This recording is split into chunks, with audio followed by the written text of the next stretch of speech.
If God gave you a business, a ministry, a classroom, or even just your family to lead, and He said, I want you to grow that thing, would you know how? Growth isn't random, it's not luck, it's not favor detached from stewardship. I'd argue that there are four primary ways to grow anything that generate value. And I want to talk to you today about those four biblical ways to grow what God has given you.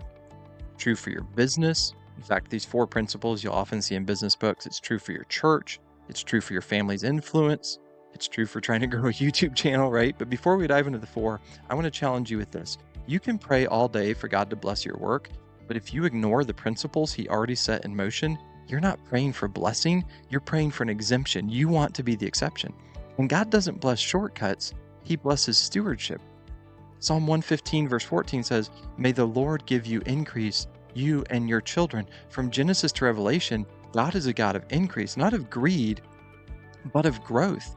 God plants seeds, He multiplies loaves, He expands territory, He deepens faith. Jesus didn't say, maintain until I come. He said, occupy till I come, Luke 19:13. In other words, I want you to grow what I gave you. So today, I want to walk you through four methods of growth, but through a biblical lens. Because the world measures revenue in dollars, but God measures it in faithfulness. And when you combine both, you become unstoppable. Profit is not a bad thing if you get it the right way. So the first way you can grow is to increase the number of customers. You can read this in almost any business book. You want more customers. You want more people coming into your coffee shop, right? Business experts will tell you the first way to increase revenue is simple: get more customers.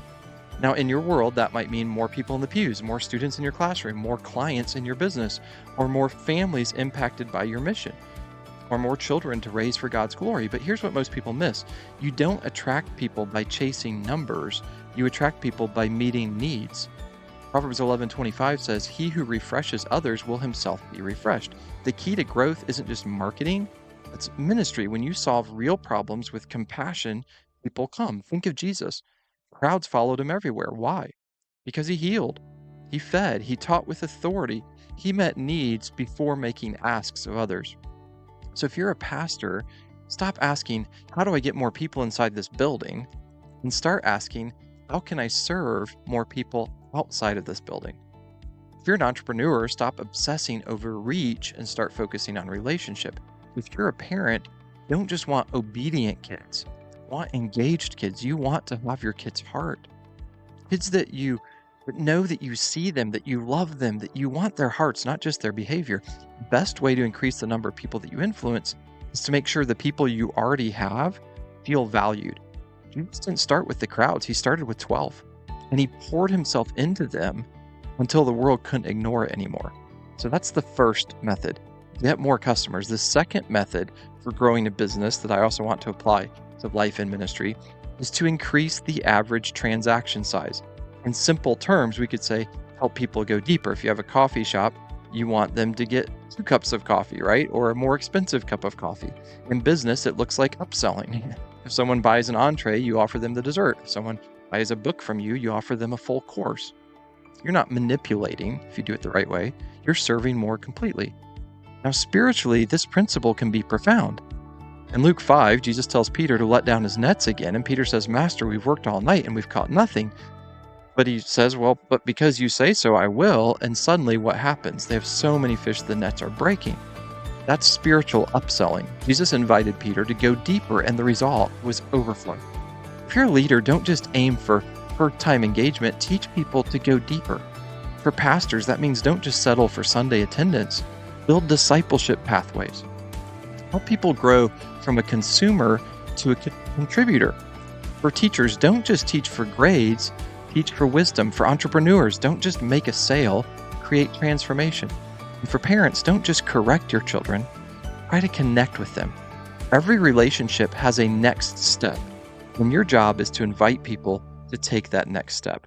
The third way that business leaders will tell you you can make more money is increase the frequency of transactions, right? Increase how often people engage with you. In other words, encourage repeat connection. If someone comes to your restaurant once a month, help them want to come weekly. If someone comes weekly to your coffee shop, try to get them to come 3 times a week. Increase the frequency of transactions. How could this look for other parts of life? If a student reads 1 book a semester, help them fall in love with learning so that they'll read for life. If your congregation only engages on Sunday, help them meet God on Monday too. Hebrews 10:25 says, do not forsake meeting together as some are in the habit of doing. God wired us for rhythm, not random bursts of inspiration. That's why we tithe regularly. We pray daily. We take a Sabbath rest every week. We should at least. Consistency compounds. In the Old Testament, manna came every morning, not just once a year. God wanted his people to depend on him daily. If you want your impact to grow, create systems that build that rhythm into your daily life. Start a weekly devotional email. Offer short coaching check-ins. Hold consistent family dinners. My family's working on that. That's a struggle for us. Make discipleship habitual, not occasional, because the more frequently people encounter the truth, the more their hearts will change, and ultimately the more their habits will change. And finally, a fourth principle for a business to get more revenue, they say there's only 4 ways for a business to make more revenue, is to raise your prices. Now, that doesn't mean to gouge people. It means to recognize your value. Some of you are undercharging, some of you business owners, for your expertise, or you're overextending your energy because deep down, you don't think you're worth it. Scripture says otherwise. 1 Timothy 5:18 says, the worker is worthy of, deserves his wages. Proverbs 31 describes a woman who sees that her trading is profitable. Charging fairly isn't greed, it's wise stewardship. In ministry, this principle looks a little different. It's not about the money. I think it's about boundaries. Jesus had crowds, but he still withdrew to pray. He valued that time alone. He healed so many people, but he didn't heal everyone. He raised some from the dead, but not everyone. In many ways, Jesus modeled for us having margin. Sometimes raising your price means saying, look, if you want my leadership, I need your participation. If you want mentoring, I need commitment. If you want healing, I need obedience. Not that we're capable of healing, but Jesus could. Value attracts value. You teach people how to treat your time by how you treat your time. Stop discounting yourself to feel more spiritual. God didn't call you to be a martyr of busyness. A lot of us act that way, though. He called you to be a steward of excellence. Now, here's where it starts to get powerful. So thanks for hanging with me this far. When you combine these 4 together, the compounding effect is exponential. Imagine if you reached 10% more people, helped each one go 10% deeper, increased their engagement by 10%, and raised your prices or your standards by 10%. It's not 10% total growth. I think if I'm doing the compounding math there correctly, that's 46% compounding growth. That's how the kingdom expands. One small faithful increase at a time. Remember Jesus' words in Luke 16:10, whoever can be trusted with little can also be trusted with much. You don't need massive leaps. You need consistent stewardship.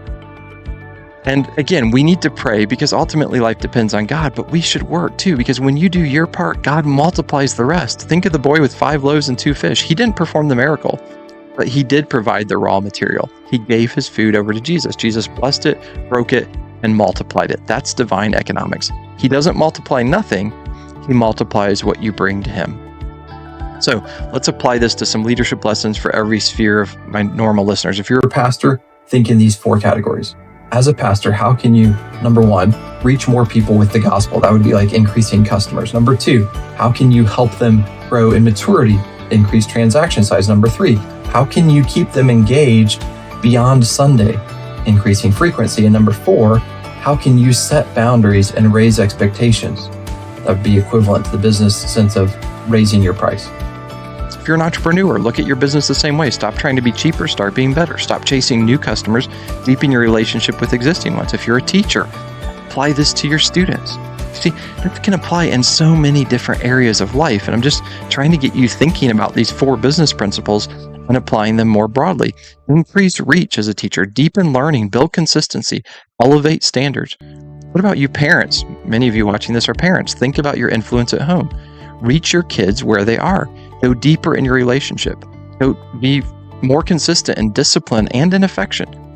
And raise the bar in your family of love, respect, and responsibility. In every context, these 4 principles work because they reflect the way God designed us and the way God designed this world.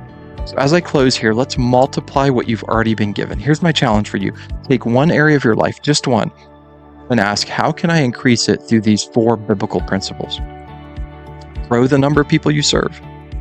Deepen the quality of your service. Be more consistent in showing up. and honor your value by setting healthy limits. And then watch what happens. Because when you apply wisdom to your work, heaven's multiplication meets human stewardship.